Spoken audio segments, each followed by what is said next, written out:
Good morning, all. Suburban Sentinel here, coming to you once again from very deep inside the Arabian Peninsula. I have a little extra time to do a video today. Work has been canceled for a second day in a row due to rain. I know that may sound crazy to you, and it did to me at one time as well. But if you've been here for a while, it makes perfect sense. Anyway, on occasion, I get a chance to just sit around and talk to some of the young guys, the natives, born and raised here. And they are very curious about my culture, my country, my religion, just all things America.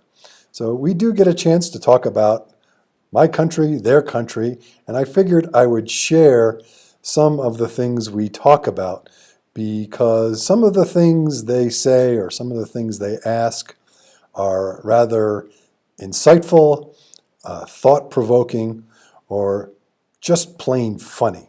So let me grab my notes.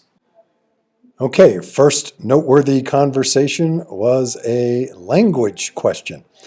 Just by way of background, all these young guys are studying English, so I try to help them with their language skills.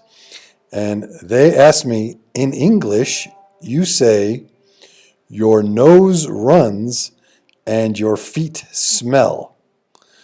Shouldn't it be the other way around? And it's kind of hard to argue with that logic. It makes perfect sense.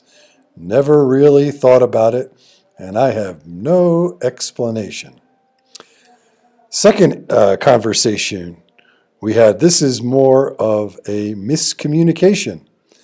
They asked me that in America, you have to pay for barking. And I didn't have the faintest idea what they were talking about. What do you mean we have to pay for barking? Well, I guess in the movies, they see city streets, and something that's very unusual or unfamiliar to them are parking meters. And in Arabic, there is no P sound, no P sound in their language. So they tend to use a B in English when it should be a P. So that was kind of a humorous type of miscommunication. The next topic of conversation was male-female relationships. And I was very uncomfortable talking about that. One, culturally, it's not something that you do very often. And two, relationships have never been my strong suit.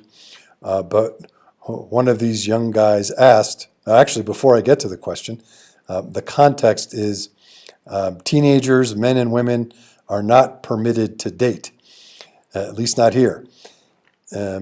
I don't know all of the details, but marriages are semi-arranged, and boys and girls, teenagers, adults, they kind of go from 0 to married in one fell swoop.